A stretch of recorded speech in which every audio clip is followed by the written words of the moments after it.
कहानी में अब तक हमने देखा कि अनुपमा अपनी बेटी राही के साथ खुशहाल जिंदगी जी रही थी। लेकिन उसकी जिंदगी में तूफान तब आया जब एक हादसे में अनुपमा हमेशा के लिए दुनिया छोड़कर चली गई। इस घटना ने राही को पूरी तरह से तोड़ दिया। वह कई दिनों तक कमरे में बंद रही, किसी से बात नहीं की और न ही किसी चीज में दिलचस्पी दिखाई। राही की यह हालत देखकर प्रेम बहुत परेशान हो जाता है। वह जानता है कि अनुपमा ने आखिरी समय में उससे वादा लिया था कि वह राही को कभी अकेला नहीं छोड़ेगा और उसे खुश रखेगा। अब प्रेम के लिए यह सबसे बड़ी जिम्मेदारी बन चुकी थी कि वह राही को इस दुख से बाहर निकाले और उसे जिंदगी में आगे बढ़ने के लिए प्रेरित करे। प्रेम यह सोचता है कि अगर राही को इस दुख से बाहर लाना है तो उसे कोई ऐसा कदम उठाना होगा जिससे राही की जिंदगी में फिर से खुशी आ सके। वह राही के पास जाता है और उसे प्यार से समझाने की कोशिश करता है। राही, मैं जानता हूं कि यह बहुत मुश्किल है, लेकिन हमें अपनी जिंदगी को फिर से जीना होगा। अनुपमा जहां भी होगी, वह यही चाहेगी कि तुम खुश रहो और जिंदगी को फिर से नई शुरुआत दो। प्रेम कहता है। राही कुछ नहीं बोलती, बस उसकी आंखों से आंसू बहते रहते हैं। लेकिन प्रेम हार नहीं मानता। वह उसे बार बार समझाने की कोशिश करता है और अंत में राही उसकी बातों को सुनकर थोड़ा सहज महसूस करती है। राही धीरे धीरे अपनी जिंदगी को फिर से संवारने की कोशिश करने लगती है। प्रेम उसका हर कदम पर साथ देता है और दोनों एक दूसरे को सहारा देते हुए आगे बढ़ते हैं। कुछ समय बाद दोनों मिलकर अपनी फैमिली बढ़ाने का फैसला करते हैं और फिर एक दिन खुशखबरी आती है। राही मां बनने वाली है। इस खबर से कोठारी परिवार में एक बार फिर खुशियों की लहर दौड़ जाती है।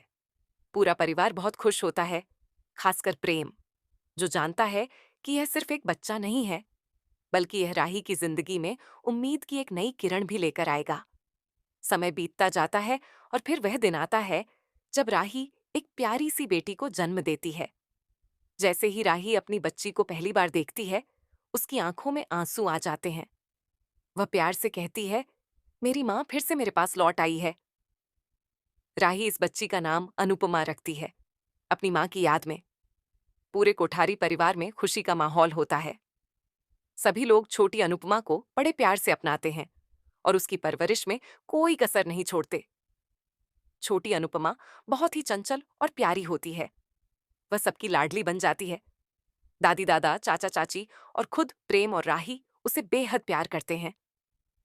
राही अपनी बेटी को बहुत ही सशक्त और आत्मनिर्भर बनाने की ठान लेती है, ताकि वह भी अपनी मां की तरह एक मजबूत और समझदार इंसान बने। राही उसे जीवन के अच्छे संस्कार देती है और सिखाती है कि हमेशा सच्चाई और ईमानदारी के रास्ते पर चलना चाहिए। प्रेम भी छोटी अनुपमा को अपनी जान से ज्यादा चाहता है और उसके हर ख्वाब को पूरा करने की कोशिश करता है। छोटी अनुपमा के आने से कोठारी परिवार में खुशियां फिर से लौट आती हैं। जहां पहले घर में सिर्फ उदासी और मायूसी थी, अब वहां हंसी खुशी का माहौल रहता है। राही अब पूरे परिवार की चहेती बहू बन चुकी है। वह अपनी जिम्मेदारियों को पूरी तरह से निभाती है और पूरे परिवार का सम्मान पाती है। सभी लोग उसकी तारीफ करते हैं कि कैसे उसने इतनी बड़ी त्रासदी के बाद भी खुद को संभाला और अपनी मां की तरह एक नई मिसाल कायम की। अब कहानी में एक नया मोड़ आने वाला है। छोटी अनुपमा धीरे धीरे बड़ी हो रही है और उसकी सोच भी काफी समझदार होती जा रही है। वह अपनी मां अनुपमा की तरह समाज के लिए कुछ बड़ा करने का सपना देखती है।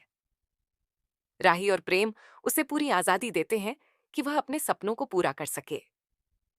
अब सवाल यह है, क्या छोटी अनुपमा भी अपनी मां की तरह समाज में एक नई पहचान बनाएगी? ये सब जानने के लिए हमारे साथ जुड़े रहिए, क्योंकि अनुपमा की ये नई कहानी अब शुरू होने वाली है। अगर आपको ये कहानी पसंद आई हो तो हमारे चैनल को लाइक, शेयर और सब्सक्राइब जरूर करें।